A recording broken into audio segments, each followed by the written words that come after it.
breaking news on the other VP front tonight, and that's a recording that was obtained by the Washington Post that reveals Trump's running mate, JD Vance, telling a private audience something very different than what we've been hearing from the Trump campaign publicly about Vice President Harris. All of us were hit with a little bit of a political sucker punch. The bad news is that Kamala Harris does not have the same baggage as Joe Biden because whatever we might say, Kamala Harris is a lot younger, and Kamala Harris is obviously not struggling in the same ways that Joe Biden did. Candid comments there, and they may just be an accurate assessment of how much Biden dropping out of the race has shaken things up, truly. But compare what you heard from Senator Vance there to what former President Donald Trump said publicly just a few moments ago on Fox. I think she's a worse candidate than him. She's far more radical left. She is younger. I mean, she's 60 years old. A lot of people, I didn't realize she was 60. I thought she was a little younger.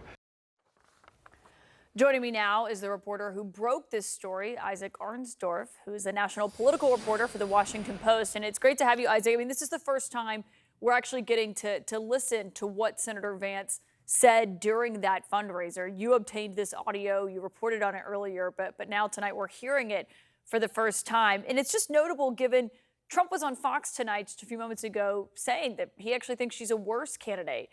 What do you make of what you heard in this audio from a private fundraiser compared to what we're hearing from the Trump campaign publicly about her viability?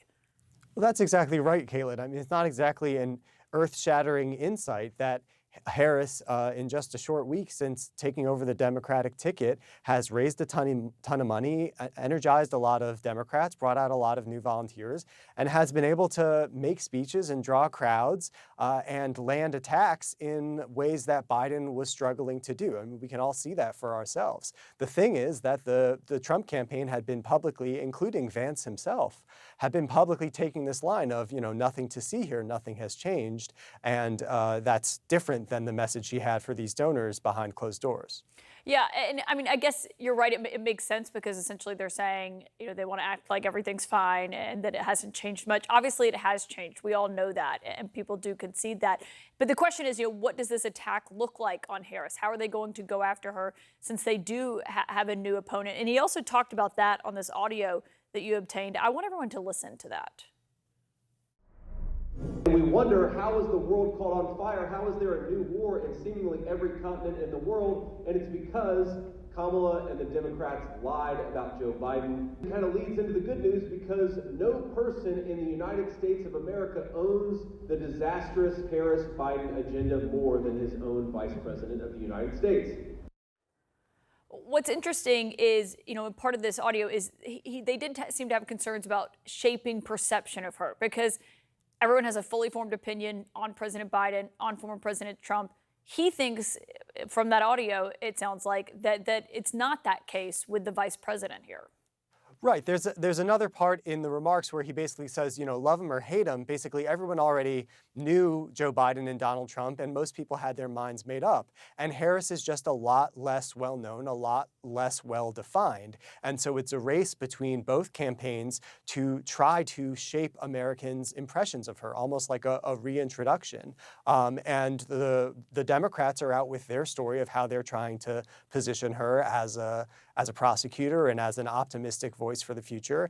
And you're seeing the Trump campaign kind of try a lot of different things right now. And in the Senator Vance was talking about that in the clip we just heard, some of the ways they're trying to pin some of Biden's record on her, make her responsible for that, accuse her of covering up for Biden's health. And then you also heard in the clip from former President Trump talking about some attacks that are specific to Harris, making her out to be a San Francisco liberal. So it's kind of a grab bag at this point still. They are seeing what kind of message they can drive that's going to connect. Yeah, they're still coalescing around that line of attack. And I do want to note that the Trump-Vance campaign put out a statement tonight on this audio, and they said poll after poll shows President Trump leading Kamala Harris as voters become aware of her weak, failed, and dangerously liberal agenda. Her far-left ideas are even more radioactive than Joe Biden, particularly in the key swing states that will decide this election, like Pennsylvania, Michigan, and Wisconsin. Wanted to make sure we noted what their response to this was. Isaac Arnsdorf,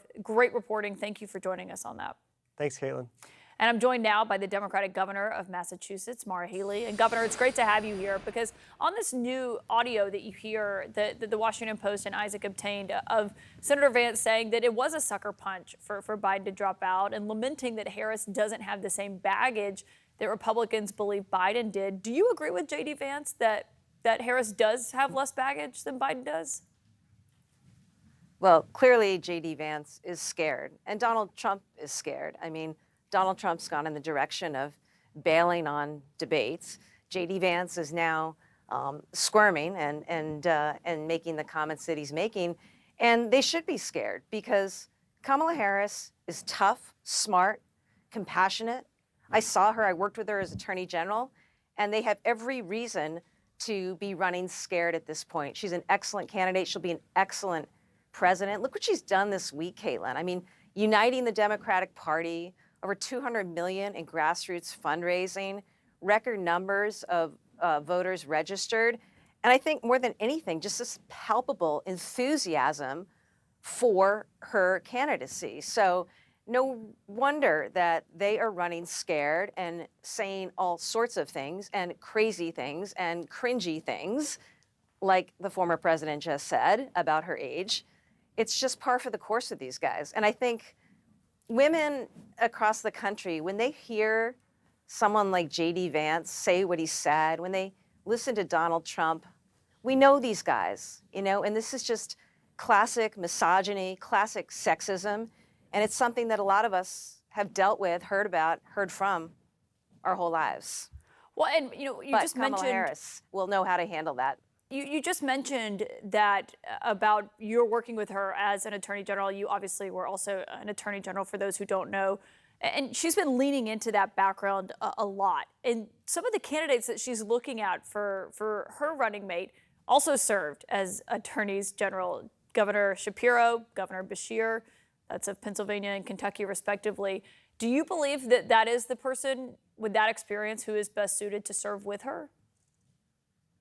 Well, I'll say a couple things. First of all great people. And the nice thing is there's such a deep bench in the Democratic Party, and she would be served well by any of them and any of the folks who are being considered.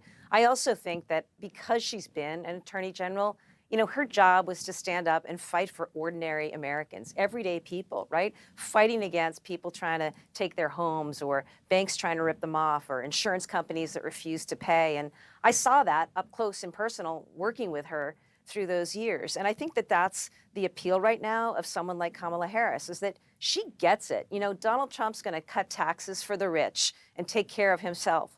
But Kamala Harris is about making sure that people have lower prescription drug costs, making sure that women have access to the health care that they need, and make sure that we're growing an economy that will work for middle Americans. It's as simple as that. And look, she's made the proverbial case in the past. She knows how to do that. Again, no wonder that Trump's too cowardly to stand up on a debate stage with her. And no wonder that JD Vance is saying the cringy things that he's saying.